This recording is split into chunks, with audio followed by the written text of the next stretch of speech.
Bonjour, Kylian Mbappé, enfin démasqué par la plupart des gens. Ses coéquipiers de l'équipe de France n'en peuvent plus. Au PSG, ils n'en pouvaient plus. Parce qu'apparemment, monsieur, c'est le fait du prince. Quand il vient dans un club, il a besoin de prendre le lead, de prendre les rênes, d'imposer ses choix. Et ce qui s'est passé au PSG, à savoir qu'il a imposé un certain nombre de choix et que le sélectionneur n'avait plus la main. Je vous rappelle que Luis Enrique l'a énormément critiqué lorsqu'il est parti en disant que l'air était plus léger et que les choses allaient mieux. Et c'est pas rien, hein, parce que Enrique n'a fréquenté qu'une seule saison. Eh bien, il commence avec l'équipe de France à critiquer Deschamps, à remettre les choix du sélectionneur en question. Il a même critiqué ses coéquipiers en leur disant qu'il ne leur faisait pas les bonnes passes et que depuis qu'il n'y avait plus Pogba et compagnie.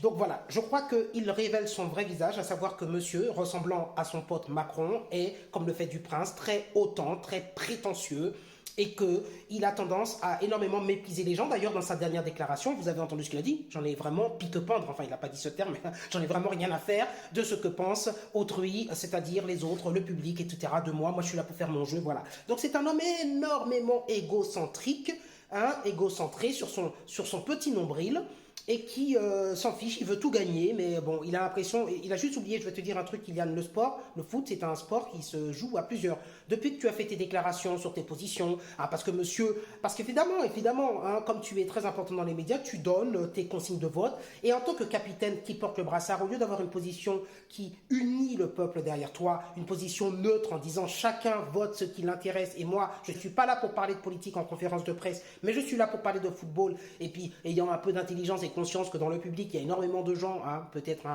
plus qu'un tiers, peut-être presque la moitié qui votent à droite, si tu as un peu d'intelligence, tu respectes ce public parce que tu touches des millions. Et moi, si je te disais qu'il fallait amputer ton salaire de tous ceux qui votent à droite, eh bien, tu serais peut-être pas d'accord parce que tu t'y perdrais certainement la moitié.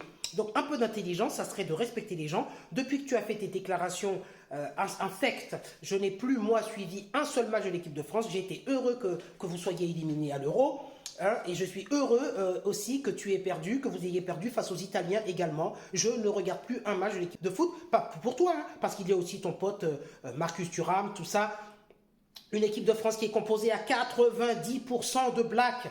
Qu'est-ce que vous voulez de plus? Vous venez, vous demandez encore et toujours plus, et vous dites que la France est raciste et compagnie. Tu penses qu'en Italie, tu aurais 90% ou en Allemagne ou ailleurs de joueurs blacks?